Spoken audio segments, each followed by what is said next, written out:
मेरा नाम कमर आगा है। इस पॉडकास्ट में हम बात करेंगे आज secretary of state Anthony Blinken की जो अभी हाल में यात्रा हुई, जो अभी खत्म हुई है, उसी यात्रा के बारे में।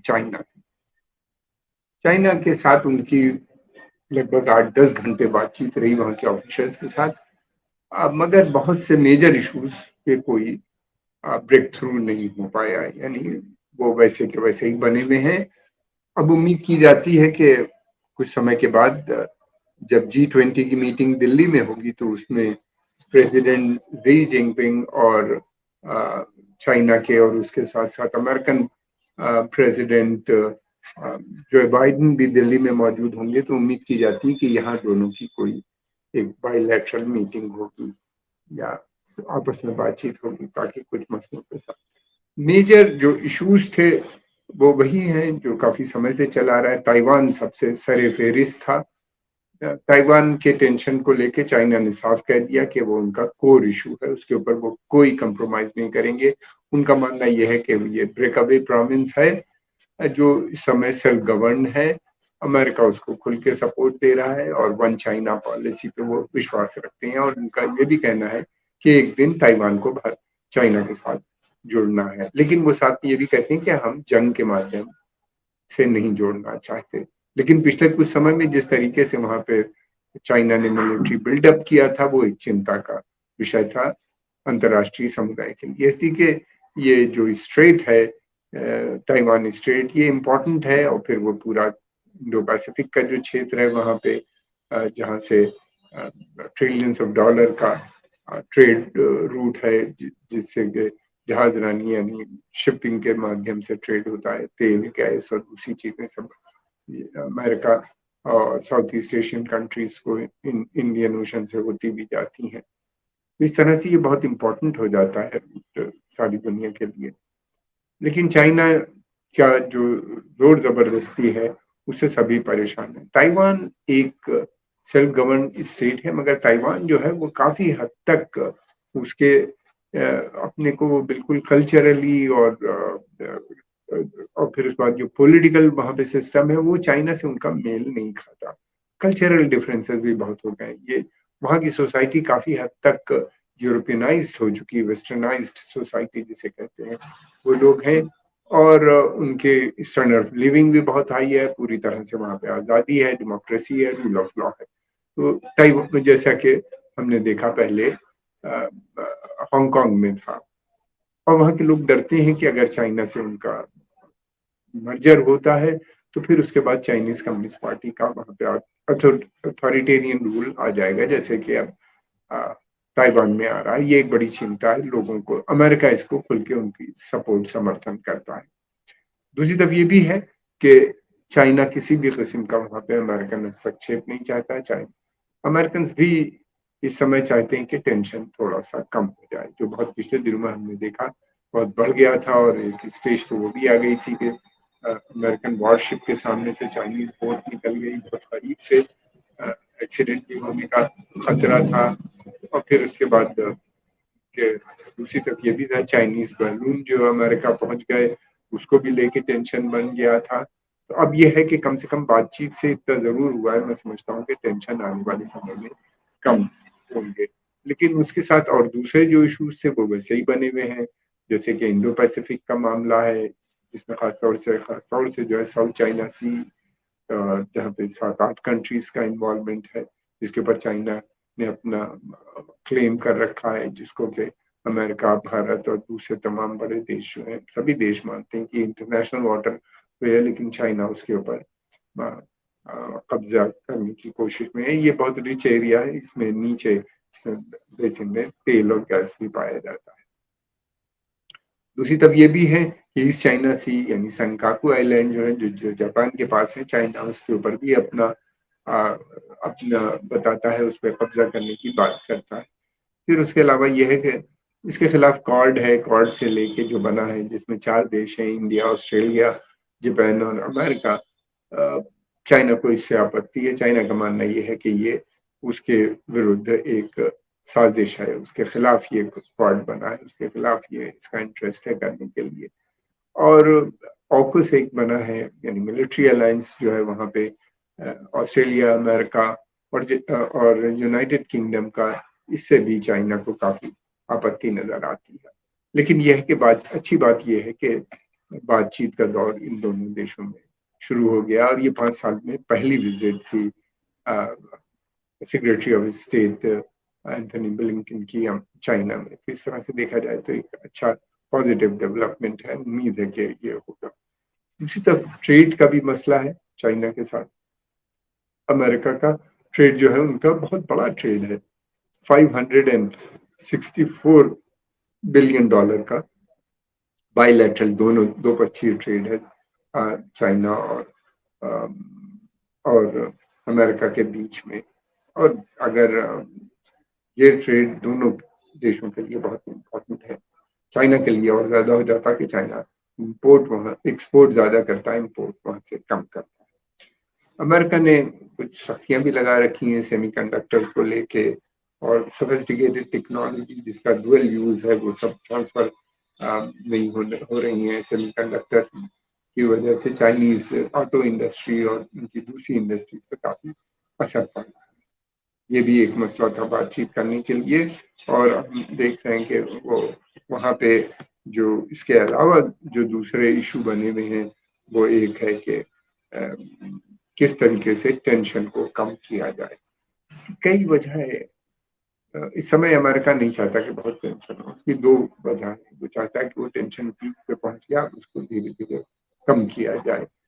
उसके कम करने की वजह एक ये भी है कि चाइना का बहुत सख्त एटीट्यूड था अमेरिकन की प्रेजेंस को लेके, अमेरिकन मिलिट्री एक्सरसाइजेस को लेके, अमेरिकन जो वहाँ पे गतिविधियां चल रही थी सेना की, उसको लेके चाइना ने बहुत सख्त, और एक स्टेज ऐसी आ गई थी कि लग रहा था कि शायद मिलिट्री कन्फ्रंटेशन भी हो जाए।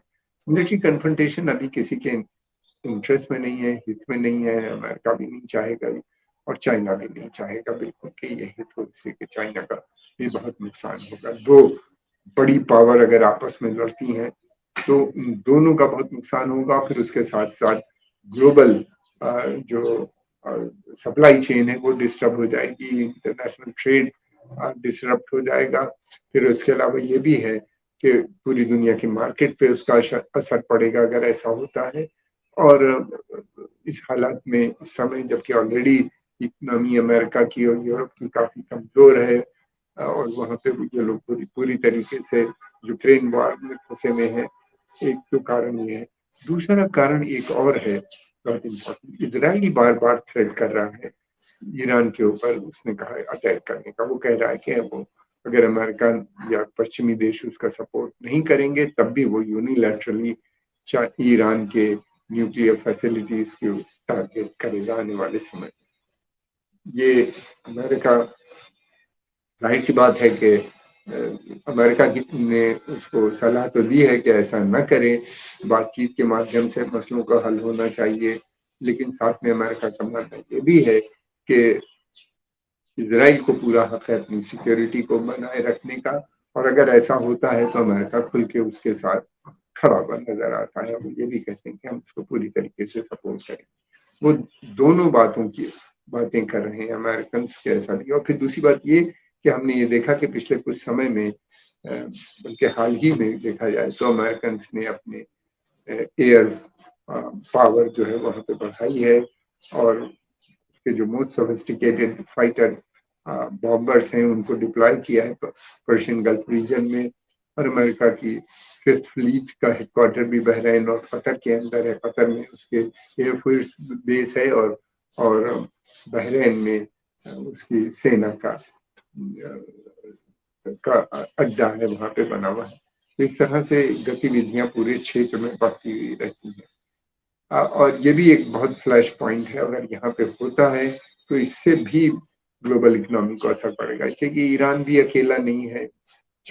हालांकि उसका कोई मुकाबला इसराइल के साथ नहीं, क्योंकि इसराइल को पूरी सपोर्ट जो है पश्चिमी देशों की है, अमेरिका समेत।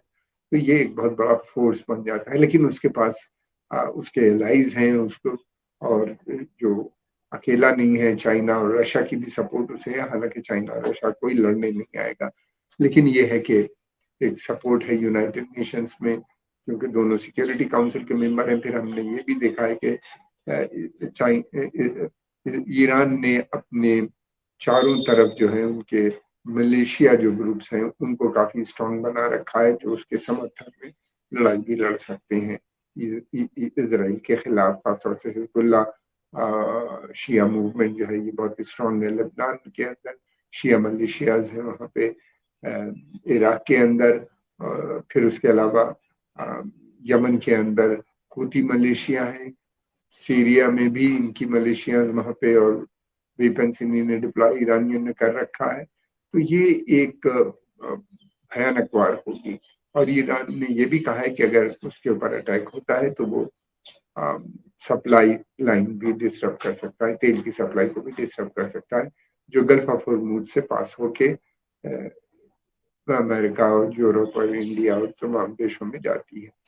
ये बहुत इंपॉर्टेंट रूट है, और ये बहुत पतला रूट हो जाता है। यहाँ पे आके बड़े टैंकर्स, अगर 2 टैंकर्स भी वहां पे डूब जाते हैं और ईरान अपने ही कोई 2 पुराने टैंकर ऑयल टैंकर ले जाके डुबो देता है, तो ये रूट बंद हो जाता है। हालांकि अमेरिकन ने कहा है कि वो ऐसा ईरान को करने नहीं देगा, लेकिन अमेरिकन इस तरह की बहुत सी बातें करते रहे हैं पहले भी, और वो पूरी नहीं कर पाए। अमेरिका, मुश्किल ये है कि मैं समझता हूँ अगर वो भी वार होगी तो अमेरिकन इकोनॉमी, अमेरिकन ही नहीं यूरोप की इकोनॉमी बल्कि सारी दुनिया पे असर पड़ेगा। दूसरी तरफ ये भी है कि ईरान और अमेरिका के बीच में बातचीत भी चल रही है। कहा जाता है कि जल्दी कोई एक इंट्रिम एग्रीमेंट हो जाएगा। मैं समझता हूँ अगर इंट्रिम डिसीजन हो जाता है तो ईरान वहां से अपना काफी जो न्यूक्लियर प्रोलिफरेशन जिसकी बात अमेरिकन और यूरोपियंस करते हैं, यानी उसके जो इनरिचमेंट है यूरेनियम जो 60% तक उसने किया है, उसको वो दोबारा से कम करके जो पहले जैसे था 3.4% पे लिया आएगा, और उसको इसके बदले में उसको जो उसके इन्वेस्टमेंट है तमाम वो भी उसको मिल जाएंगे वापस, जो दूसरे मुल्कों में पैसा उसका फंसा हुआ है। और उसको कहा जाता है कि 1 million barrel oil per day export करने की परमिशन भी अमेरिकन से देंगे। देखना ये है कि क्या सचमुच ये खबरें आ रही हैं, खंडन भी इनका हो रहा है, रिपोर्ट्स भी इनकी बराबर आ रही हैं। देखना ये है कि ये कितने इसमें सच्चाई है, ये आने वाला समय बताएगा। ये सारी बातें ब्लिंकन से चाइना ने भी की होंगी, जिसका भी ब्यौरा हम लोग के पास नहीं है, आने वाला समय बताएगा। लेकिन ये जरूर है कि इस समय अमेरिका नहीं चाहता कि वहां पे चाइना के साथ कोई बड़ा कन्फ्रंटेशन हो, और उसमें अपने सेना को वो धीरे धीरे जो है वो पश्चिम एशिया यानी पर्शियन गल्फ रीजन की तरफ डिप्लॉय कर रहा है। ये एक देखने की बात है। दूसरी तरफ ये भी है कि वो ईरान से बात भी कर रहा है कि शायद कोई नतीजा निकल आए तो बगैर जंग के मसले हल हो जाए। ये एक ऐसे टॉपिक है जिसके ऊपर रशिया, चाइना, ईरान सबकी बातचीत अमेरिका से इस समय हो रही है, और ब्लिंकन की सेक्रेटरी ऑफ स्टेट ब्लिंकन की इस दौरे में ये बातें भी खुल के हुई होंगी। क्या हुआ है हमको अभी कुछ समय इंतजार करना चाहिए।